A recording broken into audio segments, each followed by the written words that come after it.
British television has a strange history of producing shows so eerie that viewers swore they couldn't sleep after watching them. These weren't cheap scares or throwaway thrillers. They were crafted to crawl under your skin and stay there. But here's the real question. How many of these disturbing gems slipped past you completely? From programs pulled after a single airing to childhood shows that terrified entire generations, prepare yourself for a countdown unlike any other. Ghostwatch 1992.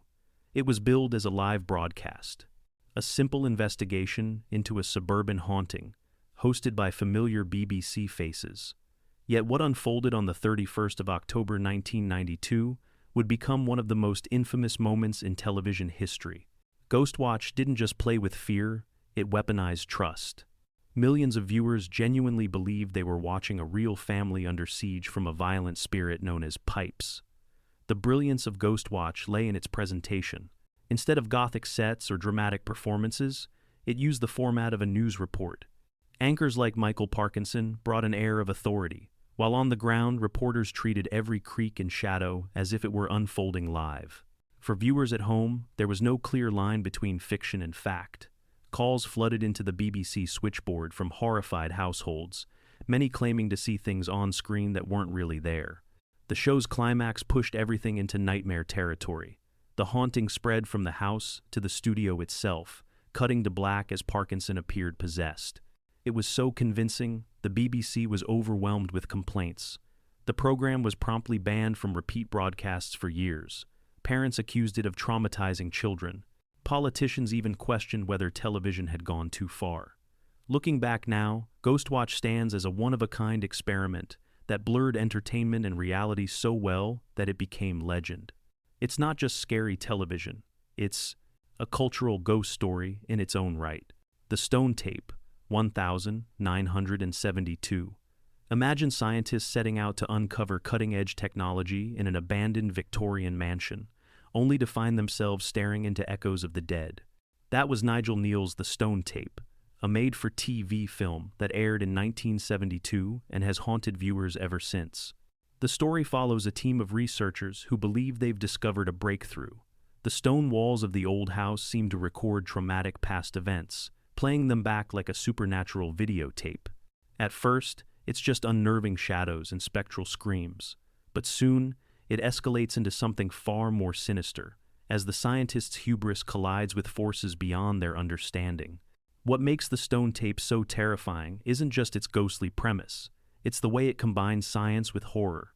Instead of treating the haunting as mere folklore, it dares to ask whether hauntings might actually be impressions left in the environment itself. That concept, at once imaginative and unsettling, would influence everything from paranormal documentaries to modern horror films. The performances drove the terror home. Jane Asher's role as Jill, the sensitive researcher who experiences the most disturbing visions, added layers of vulnerability and dread. The final scenes, where her fate collides with the very essence of the haunting, remain chilling decades later. When it aired, audiences weren't just scared, they were shaken. It wasn't about cheap shocks, it was about unsettling possibilities. What if our world is littered with recorded echoes of pain, waiting to be replayed? That simple question is why the Stone Tape still lingers in conversations about the scariest television Britain ever produced. Dead of Night, 1972. There are lost shows and then there are haunted shows. Dead of Night falls into the latter category. This BBC anthology series only aired once in 1972, yet it has achieved near mythical status among horror fans. Why? Because not only was it terrifying in its own right, but most of its episodes were wiped from the archives, leaving behind only fragments and memories. That eerie absence makes it feel cursed. The series delivered 6 standalone tales, each plumbing different shades of dread. One story revolved around a haunted doll, another about a chilling pact with the beyond. The standout episode, The Exorcism, survives today and demonstrates just how powerful this show could be. It follows 4 friends at a dinner party in a renovated cottage, only to discover the home's tragic past refuses to stay buried. As the atmosphere thickens, food turns to ash in their mouths, and the group is forced to confront horrors they never invited. Unlike the flashy effects of modern TV, Dead of Night relied on suggestion, performance, and atmosphere. That restraint made it more unsettling, because the audience's imagination filled in the blanks. Critics at the time praised it, but the BBC quickly moved on, and the physical tapes were later erased as part of cost-cutting measures. That act of destruction only adds to the legend. For many, Dead of Night is less a TV series and more a ghost itself. Once alive, now barely remembered, yet still haunting anyone who dares to track down its scraps. Beasts, 1976. If you thought animals couldn't be the stuff of nightmares, Nigel Kneale had other plans. His 6-part anthology, Beasts, took the natural world and turned it into a gallery of pure unease. The series, which aired on ITV in 1976, is rarely discussed outside of hardcore horror circles, but those who saw it have never forgotten it. Each episode presented a standalone story, all tethered by the theme of animals or primal instincts. There was no cheap gore. Instead, Kneale focused on psychological terror, crafting scenarios where humanity's fragile dominance over nature seemed to crumble. In one episode, a vet becomes obsessed with a dying dolphin, blurring the line between science and obsession. In another, a pregnant woman is tormented by a poltergeist with animalistic rage. Perhaps the most disturbing tale, During Barty's Party, featured a middle-aged couple trapped in their home while unseen rats swarm outside, gnawing their way closer. What made Beasts remarkable was its subtlety. Kneale understood that suggestion could be more powerful than explicit visuals. The sound of scratching, the shadows of something just out of sight, the actors' terrified reactions, these created an atmosphere that stuck with viewers long after the credits rolled. Although it was praised for originality, Beasts was a short-lived experiment. ITV never renewed it, perhaps fearing its stories were simply too grim for mainstream audiences. Today, it remains a buried treasure of British horror television, unsettling, intelligent, and proof that fear doesn't always come with fangs or claws. The Woman in Black, 1989. Many viewers know The Woman in Black from the 2012 Daniel Radcliffe film, but long before that Hollywood adaptation, there was the ITV version that aired in 1989. This made-for-TV film is widely considered one of the scariest British broadcasts ever. Ask anyone who saw it at the time, and they'll likely recall the moment they nearly leapt out of their seat. The story follows solicitor Arthur Kidd, who travels to a remote village to settle an estate. Soon, he encounters the spectral figure of a woman dressed in black, whose appearances bring terror and tragedy. What sets this version apart is its slow, creeping dread. Rather than rushing through set pieces, it allows the isolation, silence, and eerie landscapes to build pressure until the smallest movement becomes terrifying. And then there's the infamous scare. Toward the end, Kidd opens a door, only to see the woman in black glaring at him from the shadows. No music sting, no warning, just sudden, shocking presence. For viewers in 1989, it was nightmare fuel. People reported not being able to shake the image for weeks. The adaptation was faithful to Susan Hill's novel, yet it carved out its own legacy. Its mix of period drama and supernatural horror proved that television could rival cinema for genuine frights. Even today, critics argue this TV version remains scarier than any of its later remakes. For those lucky, or unlucky, enough to watch its original airing, it was television at its most haunting. Threads 1984. Some horror comes with ghosts and shadows. Threads terrified audiences with something much more real. When this BBC drama aired in 1984, viewers expected a sobering account of nuclear war.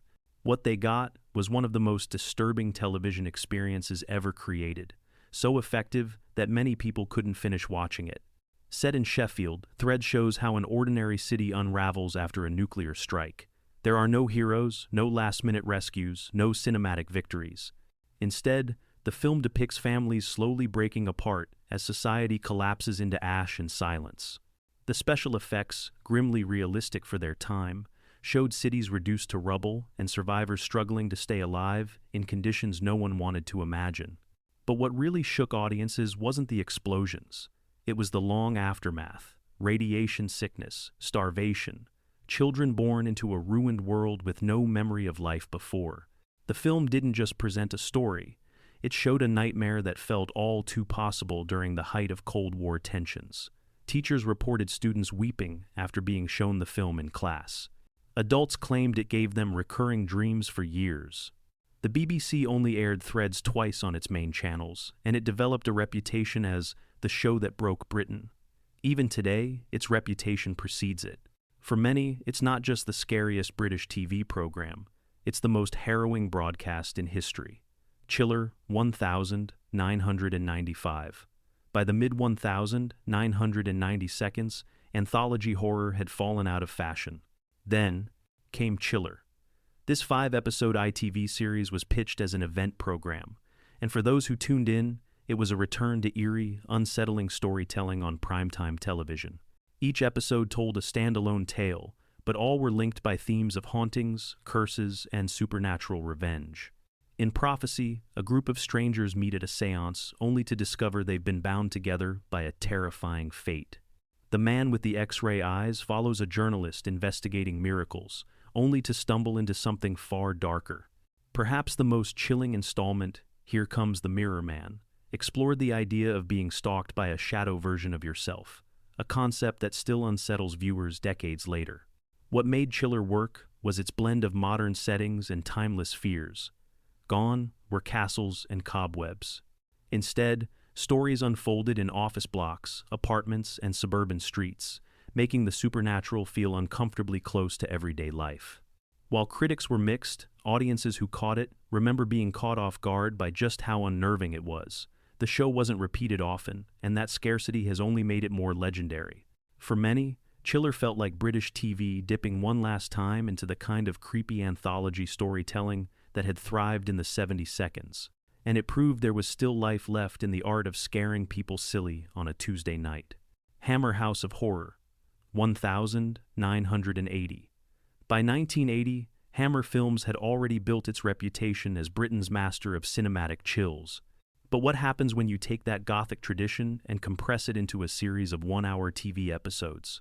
You get Hammer House of Horror, one of the most stylish and unsettling anthology shows ever produced. Each of the 13 episodes functioned like a self-contained movie. Fans got everything they expected from Hammer: atmospheric sets, eerie storylines, and a flair for mixing suspense with just enough camp to keep you hooked. But make no mistake, some of these stories were nightmare fuel. The house that bled to death, with its suburban living room suddenly spraying with fountains of blood, left viewers stunned. The Silent Scream, featuring Peter Cushing as a pet shop owner with a terrifying secret, blended claustrophobia with pure dread. What set Hammer House of Horror apart was its mix of old-school Gothic style and modern anxieties. The stories didn't all take place in foggy villages or haunted castles. Many were set in the here and now of 1980 Britain. That shift made the horror feel closer to home and harder to dismiss as mere fantasy. The show wasn't a huge ratings hit, but its cult status grew as episodes were replayed on late-night TV and released abroad. Fans today still point to it as a bridge between classic Hammer cinema and the edgier, more modern horror that would dominate the following decades. It was proof that Hammer could still terrify, even without the big screen. Inside number 92014. Most anthologies fade into obscurity. Inside 9 refuses to do that. It reinvents itself every single episode. Created by Reese Shearsmith and Steve Pemberton, this modern series is a masterclass in mixing dark comedy with sudden, devastating horror. On paper, it sounds playful. Each story takes place in a location numbered 9, whether it's a flat, a dressing room, or even a Gothic mansion. But beneath the gimmick lurks some of the scariest television the BBC has ever put out. One infamous episode, Seance Time, begins with a silly prank but morphs into something unbearably chilling, complete with a jump scare that left many viewers rattled. Another, Deadline, was broadcast live and leaned so heavily into paranormal chaos that fans weren't sure if their televisions were malfunctioning. The writers excel at pulling rugs out from under audiences. You start laughing, then suddenly you're gripping your seat in dread. What makes Inside Number 9 so effective is its unpredictability. You can't ever settle in, because you don't know if you're about to watch a quirky comedy of manners or the most harrowing story you've ever seen on television. That uncertainty is, in itself, terrifying. The show has built a cult following, inspiring countless theories and debates online. Critics hail it as one of Britain's most inventive TV series, a worthy successor to classics like Tales of the Unexpected. For sheer consistency in producing genuine chills alongside clever writing, Inside Number 9 deserves its place among the scariest British shows ever made. Children of the Stones, 1977. What if the scariest show you ever saw was one aimed at kids? That's the reputation of Children of the Stones, a 1977 ITV series that has been terrifying young audiences for decades. Dressed up as a children's fantasy, it delivered one of the most disturbing and otherworldly experiences British television ever attempted. The story follows astrophysicist Adam Brake and his son Matthew as they move to the village of Milbury, surrounded by an ancient stone circle. From the start, something feels off. Villagers greet each other with an unsettling, happy day. Smiles seem a little too fixed, and time itself feels distorted. As the mystery deepens, Adam and Matthew discover the stones are connected to cosmic forces, and the village is caught in a time loop of eternal control. For children tuning in after school, this was mind-bending stuff. Strange rituals, eerie chanting, and sudden, surreal imagery created an atmosphere closer to adult horror than family-friendly entertainment. Parents complained, but kids were glued to their screens, some loving it, others scarred for years. Critics often compare it to The Wicker Man for its sense of pagan dread, but what makes Children of the Stones unforgettable is its ambition. It didn't talk down to its audience. It treated them as capable of handling complex, terrifying ideas, and maybe that's why it worked so well. To this day, adults who grew up with it still shiver when they hear the phrase, "Happy Day." Shadows 1975-78. Before Goosebumps and before Are You Afraid of the Dark, British kids had Shadows. This anthology series ran for 3 seasons on ITV in the mid-1970s. And while it was intended for younger viewers, many argue it was too frightening for its own good. Each half-hour story introduced ghostly encounters, folklore legends, and dark moral lessons, delivered with the kind of seriousness that made the scares feel real. One memorable episode, The Waiting Room, takes place in a deserted railway station where a stranded traveler learns he isn't alone. Another, The Witch's Bottle, dives into folk magic with results far more sinister than expected. These weren't watered-down ghost stories. They were crafted to unsettle and linger. What set Shadows apart was its willingness to explore traditional British folklore. Ancient curses, mysterious artifacts, and chilling legends took center stage, blending history with spookiness. The low-budget production added to the atmosphere, making everything feel raw and unsettling, like you were stumbling into something you shouldn't be seeing. Children who watched it often described being terrified but unable to look away. Teachers even noted that kids would discuss the episodes at school the next day, trying to make sense of the endings. While it never reached mainstream fame, its influence can be traced through later British television aimed at young audiences.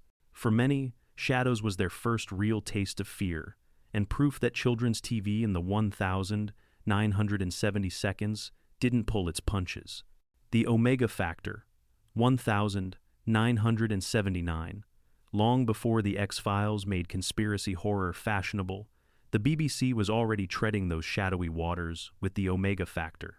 Broadcast in 1979, this 10-part series combined espionage drama with supernatural terror, and it hit viewers with a psychological intensity that felt years ahead of its time. The show followed Tom Crane, a journalist with psychic abilities who stumbles into a world of government experiments and paranormal investigations.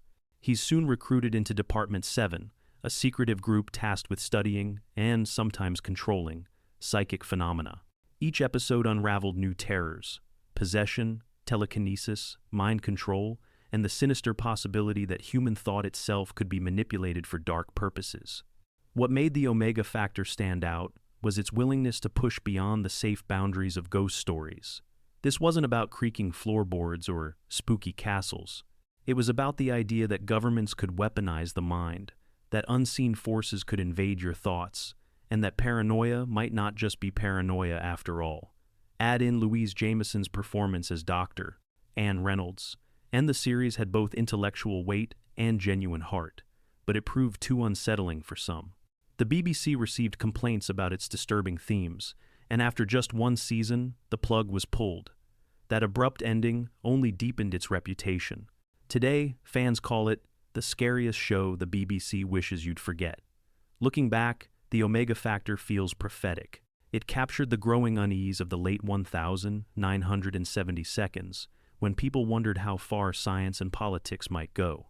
And it still delivers chills, because its central question, who really controls our minds, remains as terrifying as ever.